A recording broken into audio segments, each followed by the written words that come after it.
comunicarse con un tutor que permanentemente va a estar articulando situaciones de primera necesidad. Por ejemplo, hay una persona que tiene oxígeno, que es oxígeno dependiente, y necesita que se le reponga, para no salir y no generar justamente un problema de contagiar a otros. Ahí va a llamar a este teléfono para que el municipio esté ahí. Entonces, ¿qué es lo que está haciendo el municipio? Fortaleciendo todas las medidas para poder efectuar una trazabilidad, pero también un aislamiento adecuado, porque si no, en definitiva, lo que estás diciendo a la gente es: aíslate, pero por tu cuenta. Los municipios tenemos que actuar responsablemente. Este también es un llamado a los colegas, que algunos de ellos han visto esto con malos ojos. Cuando lo vean y lo entiendan, creo que se van a ir sumando. Alcalde, es que cuando lo escucho señalando todas las medidas que está tomando en su comuna, ¿cómo le cayó ayer que el presidente de la República hablara de la leve mejoría? De alguna manera lo dice el ministro de Salud, pero dice muchos peros. Dice, hay una leve, pero no es tendencia, y pone todas las advertencias. A mediodía sale el presidente hablando de esta leve mejoría y destaca en que algunas regiones o que algunas zonas de la capital están un poco mejor. ¿Usted está de acuerdo con el mensaje que dio el presidente? Mire, yo creo que en la historia de esta pandemia en nuestro país ya hemos visto cierto exitismo en el exministro, que cuando nos comparaba con los países desarrollados y salíamos algunos y decíamos, oye, lo que está pasando en la calle es diferente, y eso generó también mucha controversia, e incluso se nos acusó que si no éramos populistas y toda la cosa, y al final las cifras han dicho objetivamente que teníamos razón los alcaldes, particularmente algunos que levantamos la voz. En este caso, lo único que le quiero decir a los vecinos de Puente Alto: no se canta victoria antes de tiempo, chiquillos. Ayúdenme, estas 2 semanas que vienen son cruciales.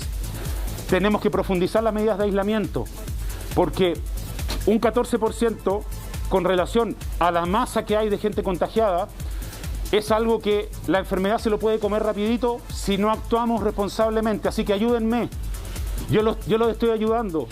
Vecinos, este es el momento que tenemos que ser más responsables que nunca, no nos podemos confiar.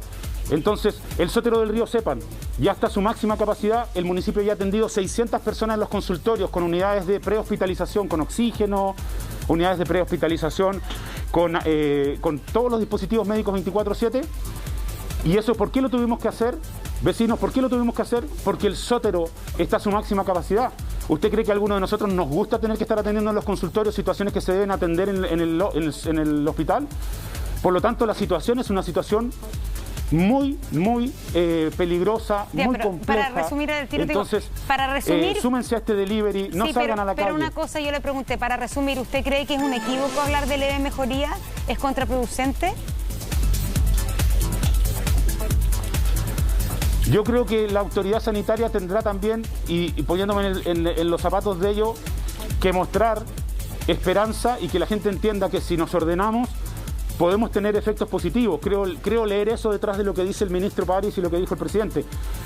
Pero yo creo que en este momento, que somos la comuna que tiene más fallecidos y somos la comuna que tiene más casos activos, ojo, en tasa, en proporción, hay 20 comunas que tienen una situación peor que la que tiene Puente Alto y no los veo tomando estas medidas, ¿ya? Entonces, a esos vecinos, péguenle un llamadito a sus alcaldes y también soliciten estos apoyos. Esto es muy importante, si no ustedes están obligados a salir a la feria y a que alguien irresponsable que va con COVID positivo los contagie. Entonces, si queremos ayudar a la gente más necesitada, a la gente más vulnerable, tenemos que darle alternativas, porque si no, es muy fácil solamente instruirles que se recluyan. ¿Está hablando de Recoleta, Germán? ¿Perdón? ¿Está hablando de Recoleta, Germán? No, Recoleta incluso tomó una medida que de lejos no la puedo juzgar en torno a si hubo o no participación de las organizaciones, porque eso no lo he visto informado, pero lo que estoy diciendo es que si usted mira el listado, mire, búsqueselo pídale ahí al productor que le busque el listado de las 15 o 16 comunas que tienen una tasa de mortalidad superior a la de Puente Alto, o sea, que en proporción se muere más gente que en la comuna de Puente Alto, y las 20 comunas que tienen más contagios que Puente Alto. En todas esas comunas una recomendación, Recoleta, Independencia, San Ramón. Con humildad.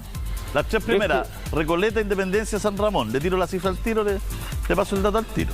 Y después y después agréguele Peñalolén, La Cisterna, Los Espejos, La Granja, La Florida, Estación Central.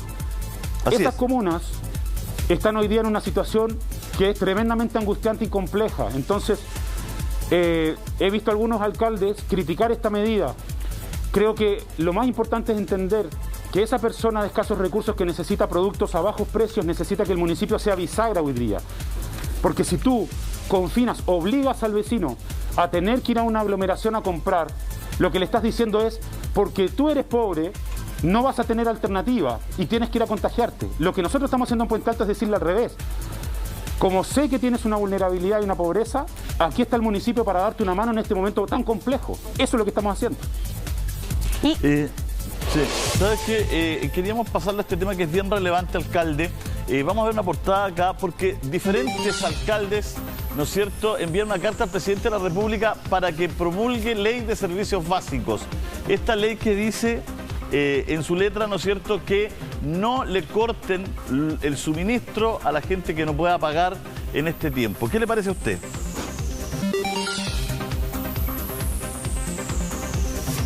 ¿Alcalde? Mira, creo que... ¿Me escucha así? Sí, sí lo escuchamos. Hay decisiones que tomó la autoridad sanitaria en un comienzo y que de alguna manera ya trazaron ciertos caminos. Por ejemplo, los primeros 10.000 millones de dólares, los 12.000 millones de dólares de los que se ha hablado como política social.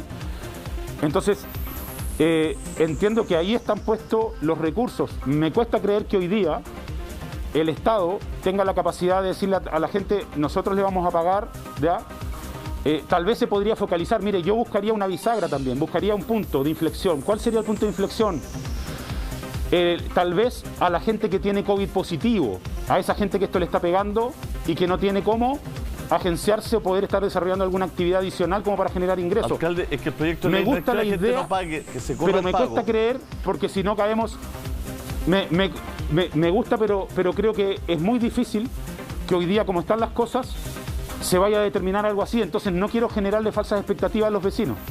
No, pero la propuesta no es que la gente no pague, quiero dejarlo en claro, porque el proyecto de ley es que la gente pague después, ¿no es cierto?, de que pase este periodo difícil, estos próximos 3 meses, esa cuenta se pague después, se prorrogue después, en los próximos 12 meses.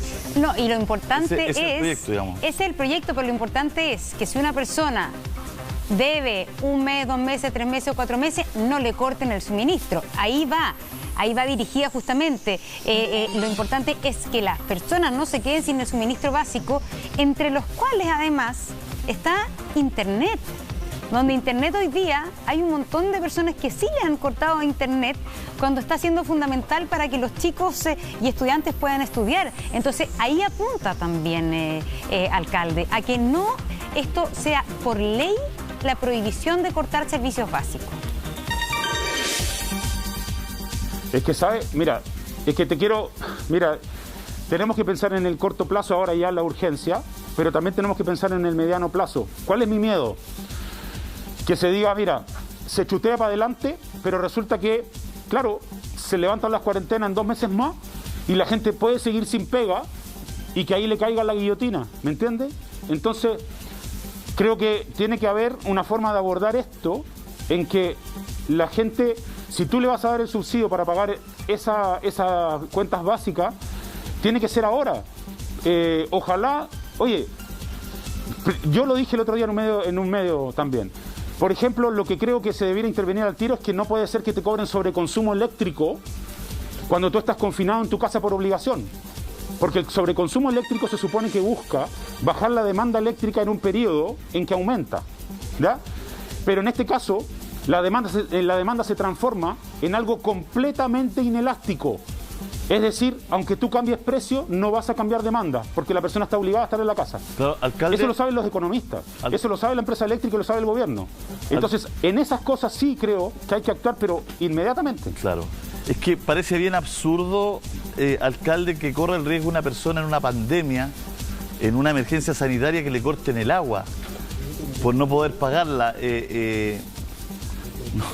Me siento insólito, ridículo siquiera formulando la pregunta de que pudiera una empresa esta industria, digamos, cortar el agua en pandemia, digamos, es agravar la situación, acrecentar una situación sanitaria que sería tremenda y terrible y que perjudicaría a todos, no solamente a la persona que le cortan el agua.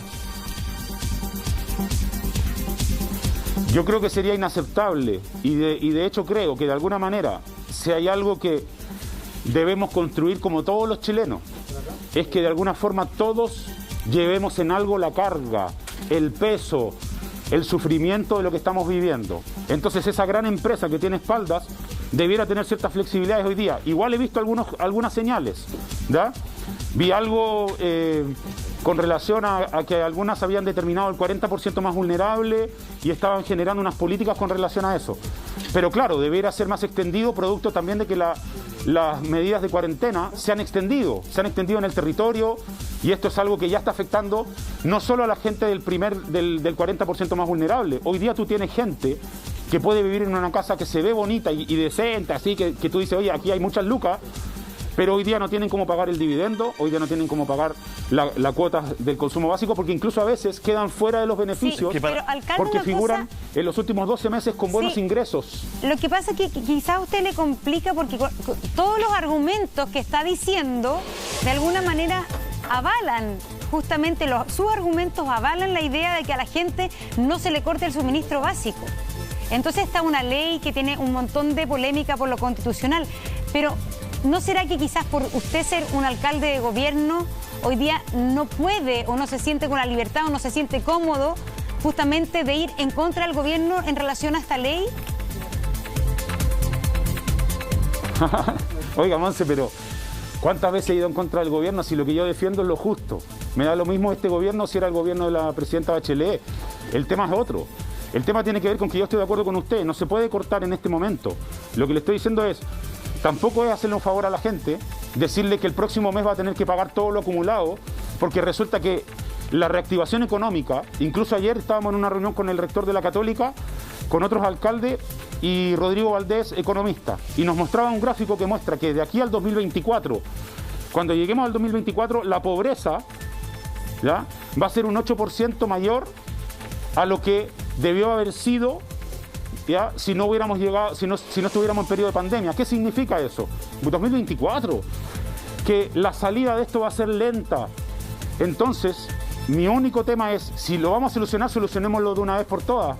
Incluso, tal vez esos 12.000 millones de dólares, si hay algo que va a pagar estas cuentas de la gente, a comprimir ese gasto, me parece espectacular.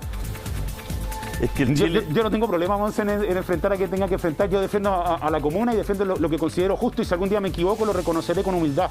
Alcalde Germán, ¿sabe qué?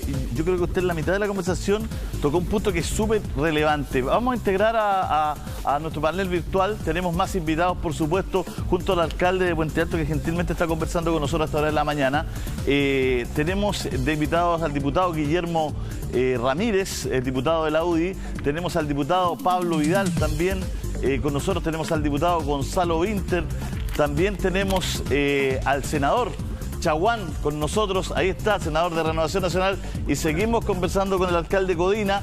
Vamos a integrarlo a todos en esta conversación. Pero usted en la mitad tocó un tema que era muy importante y relevante, que es que hay un sector, una capa muy importante de chilenos que no ha tocado beneficio del IFE. Por ejemplo, un chofer del Transantiago que tiene tiene 4 hijos, su señora y él son 6 en la casa. Él está dentro del 70, incluso del 60% más vulnerable. Debería recibir el IFE, este ingreso familiar, pero tiene un sueldo por ser chofer del Transantiago de 400, 500 lucas. Entonces él ya no recibe. Hay otras personas que están en el fondo de cesantía, que empezaron recibiendo en marzo, abril, ¿no es cierto?, el 75%, 70% de su sueldo, hoy día van en el 40%. 45%. Entonces ya no es lo mismo vivir con el 70% del sueldo que vivir con el 45, 35%, algunos que ya van a entrar en el cuarto mes, alcalde. Cuando uno vive con el 40% de su sueldo, por supuesto que ya el colegio le está costando pagarlo. Ya la luz, el agua, los servicios básicos está costando pagar, los gastos comunes, porque ya se le deterioró su ingreso a más en más de la mitad, alcalde. Ese era el punto que teníamos acá un poquito. ¿Me permite, Julio César? Francisco. A mí me preocupa mucho, señalar de hecho... Vamos con el alcalde y con Francisco. perdón. Vamos con el alcalde y con Francisco. Estamos un poco ciegos acá, pero ya vamos a montar. Alcalde, por favor, usted, para después irnos con el panel. Alcalde, por favor. Solamente quería decir, Julio César, que lo que tú planteas es el dilema clásico de las políticas públicas, que en definitiva hay una serie, para lograr focalizar se establecen tantos parámetros que primero se hace difícil de entender y en segundo lugar te empiezas a encontrar con casos que es muy difícil de explicar. Esto es algo que está pasando hoy día y sí es algo que las autoridades debieran poner especial atención. Por ejemplo, los municipios que estamos haciendo ahora, estamos con dispositivos especiales ayudando a la gente a inscribirse en el registro social de hogares, porque para postular al ingreso familiar, al ingreso de emergencial, ¿ya? Lo que necesitan es estar primero inscritos. Entonces, hay muchas personas que nunca se habían acercado al Estado porque, claro, tenían una situación más pujante y no necesitaban esa ayuda. Entonces, hoy día otra complejidad que hay tiene que ver con la cantidad de sobrecarga que recibe el municipio para inscribir gente y ayudarlos a que la inscripción quede bien hecha y no se les caiga el beneficio. Claro, vamos a integrar también al panel. El senador Chaguán quería hablar usted con respecto. Yo expresaba el tema de las capas medias, de gente que partió, por ejemplo, una persona que ganaba 1 millón de pesos, tiene 2 hijos. Gran cantidad de personas en nuestro país, ¿no es cierto?, tienen sus familias, todo, y tienen un ingreso familiar un poco más alto del que requieren para el IFE o para alguna ayuda. Pero resulta que ese ingreso ya al principio era el 70%, después era el 55%, hoy día ya está en el 40% y después quizá va a ser menos. Entonces ya está viviendo con menos de la mitad. Ahí es donde uno dice, bueno, tienen que echar todos estos proyectos para salvaguardar a estas personas, senador. Sí, 2 temas que quiero abordar. El primero, por supuesto, en cómo somos capaces de abordar también a los sectores medios que hoy día están particularmente golpeados, y el ingreso familiar de emergencia fruto de un gran acuerdo nacional, pero todavía hay que hacer un esfuerzo muy consistente, primero, para que se pueda automatizar la corrección de la ficha social de hogares. Entonces, aquellas personas que les han cambiado las condiciones desde marzo hasta la fecha, es muy importante pedirle justamente que hagan el cambio en la ficha social de hogares para los efectos también de ir en auxilio de las personas que cayeron en vulnerabilidad o que se les redujeron sustantivamente los ingresos desde marzo a la fecha. Y lo segundo, yo contestar derechamente la pregunta que tú le hiciste al alcalde. Pero un segundito, senador Chaguán, es que sí. Un segundo, el gran tema es que usted está llamando a justamente rellenar o reformular el registro social de hogares y nos decía aquí el ministro del Trabajo, eso se demora 30 días en responder. Bueno, ese es el problema que nosotros le hemos planteado al ministro, porque efectivamente lo que está ocurriendo hoy día, las personas están tratando de actualizar sus antecedentes, hay una demora muy sustantiva de cerca de 30 días y por tanto acá hay personas que le han cambiado las condiciones y que no han podido de alguna manera ajustar sus datos. Es un primer tema y hoy día es clave, y me reuní justamente con Cristian Monque para plantearle lo que nos plantean, lo que nos dicen las personas en el día a día, que cuando intentan ingresar para poder actualizar su ficha social de hogares se encuentra con esta dificultad. Pero el otro tema es lo que tú le preguntaste directamente al alcalde, y yo quiero ser enfático y directo. Sería un profundo error del gobierno que vetara la ley que prohíbe el corte de servicios básicos por no pago durante la pandemia. Este es un proyecto que constituye un alivio para las familias, particularmente aquellas que les han cambiado justamente las condiciones, y además este proyecto incorporó durante el trabajo en la comisión mixta una iniciativa que teníamos junto a la senadora Proboste para incorporar acceso a internet a los estudiantes de educación primaria, secundaria, universitaria y técnica que tuvieran gratuidad. Y por tanto yo quiero agradecer que la ministra de Transporte y Telecomunicaciones haya incorporado esta moción parlamentaria que se va a convertir en ley en tiempo récord, en la medida que el gobierno no vete esta ley, porque claramente senador, este es un alivio a los bolsillos de las personas. Senador, ¿por qué el gobierno podría vetar una ley que beneficia a los ciudadanos? Bueno, este es el llamado que yo quiero hacer al sentido común. me parecería un error profundo del gobierno. Se señala que podrían haber vicios de constitucionalidad, básicamente porque como se establece que el consumo de estos meses se prorratea en cuotas sucesivas con posterioridad, eso pudiera estar afectando fundamentalmente el funcionamiento de la empresa. Yo no comparto en absoluto ese criterio y por el contrario creo que cuando se está administrando un bien público y estamos en una situación especial de crisis y de pandemia, ciertamente acá tienen que darse las condiciones y por tanto yo hago el llamado al gobierno a no dilatar más la promulgación de la ley y generar un alivio a las personas más vulnerables que hoy día piensan que esto efectivamente puede ser un alivio. Senador, pero ¿por qué no tiene la impresión que todo lo que beneficia a los ciudadanos es inconstitucional? Todo lo que beneficia a los ciudadanos es inconstitucional. Y todo lo que los perjudica es constitucional. ¿Cómo no? Es rarísimo porque el agua, ¿no es cierto? De verdad que no es una mayonesa, digamos, ¿no? Es de una necesidad básica. Yo apoyé este proyecto, Julio, yo apoyé este proyecto. Y de hecho, el proyecto además consideró una iniciativa que presentamos con la senadora Proboste en la comisión mixta. Yo te quiero señalar efectivamente que a mi juicio el gobierno se equivoca si veta el proyecto o si dilata la promulgación del mismo, porque estamos básicamente entregando un alivio directo a las personas más vulnerables. Y así se van empujando las políticas públicas. Y sobre todo, estamos hablando de una situación especial de pandemia, donde estamos en un estado de excepción constitucional y donde efectivamente se requiere un mayor esfuerzo del Estado. Y además estamos señalando que estas son empresas que prestan un servicio básico esencial en tiempos de crisis. Por ejemplo, el suministro de agua, que es clave. O el tema de la energía eléctrica, que también es clave. Por tanto, el llamado que yo le quiero hacer a mi propio gobierno es al sentido común y a promulgar rápidamente la ley. Es que eso me llama la atención. Este es su propio gobierno y usted está señalando que un veto presidencial sería un profundo error, senador Chaguán. Yo no sé qué contacto tiene usted con la moneda, qué posibilidades hay que finalmente opiniones como las suyas primen en el segundo piso de la moneda, en el presidente de la República, que hay distintos trascendidos que dicen que estarían finalmente inclinándose por este veto. Se va a preguntar fácil, ¿lo han pescado o no lo han pescado en la moneda?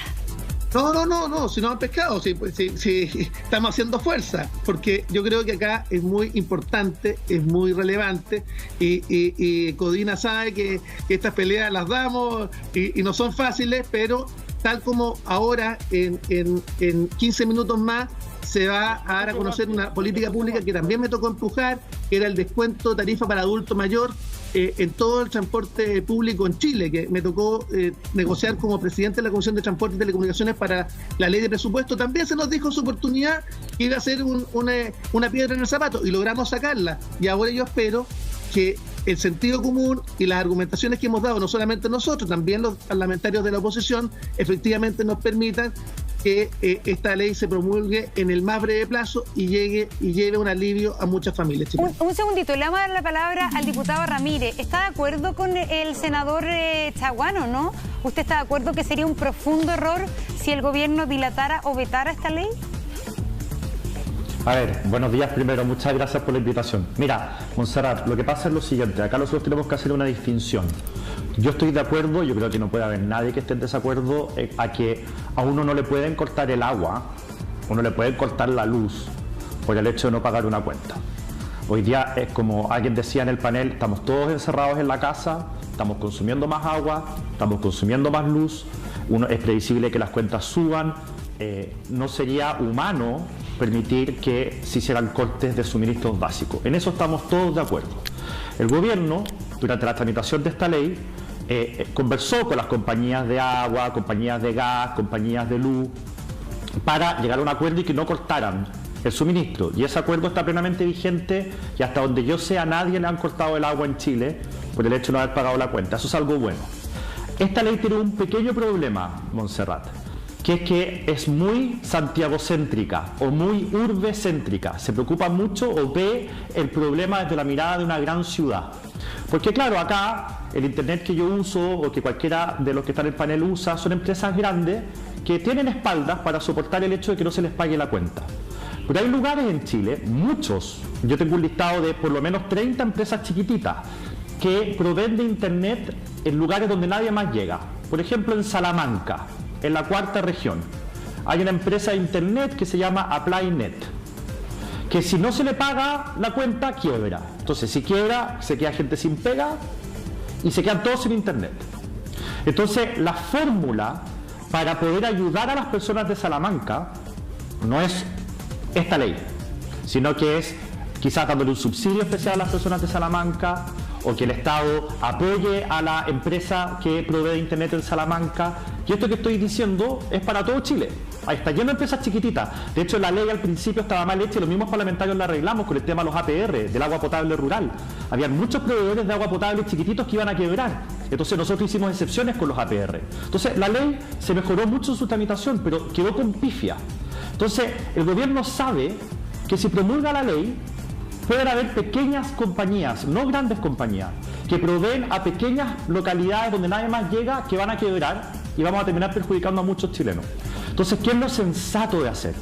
Lo sensato de hacer es, si se puede a través de un veto arreglar la ley de tal forma de que quede vigente para grandes compañías, por ejemplo, y ver una forma específica de solucionar el problema de las pequeñas compañías, a mí eso me parece sensato.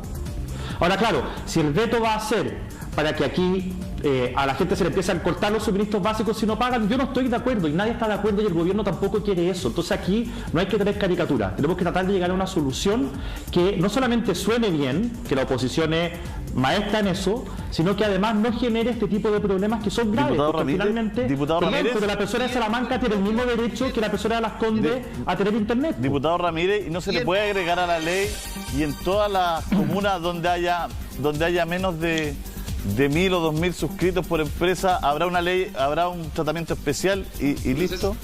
No, o muy difícil eso. Bueno, pero sí, eso es justamente lo que, por ejemplo, respecto a los APR, es justamente lo que... Vamos perdón, con... A ver, Guillermo Ramírez termina su idea y luego le damos la palabra a Pablo ¿Todo Vidal. se dilata por algo pequeño? Guillermo Ramírez termina su idea. Guillermo. No. Julio César, sí, no es que todo se dilate, sí. El acuerdo con la gran mayoría de las empresas de agua potable, por ejemplo, electricidad, ya está vigente. O sea, esto no se ha demorado, esto está vigente desde mucho antes que se aprobara la ley. Así que a los que nos ven que estén tranquilos, nadie les va a cortar la luz, nadie les va a cortar el agua. Es importante transmitir esto. Porque hay mucha gente que cree y está haciendo un esfuerzo gigantesco, mucho más allá de lo que pueden hacer por pagar la luz. Yo les quiero decir a los chilenos que hoy día, si usted no paga la cuenta de la luz, no les van a cortar la luz. Eso es importante decirlo. Pablo Vidal. Entonces, no es que se haya atrasado. Y respecto a estas cosas, mira, el tema de los APR, por ejemplo, levantamos la voz y la ley lo arregló. Lo que estoy diciendo es que la ley no es perfecta, puede generar estos problemas y si se puede arreglar, arreglémoslo. Pero el principio es que aquí a nadie le corten. Lamentablemente, que Pablo Vidal y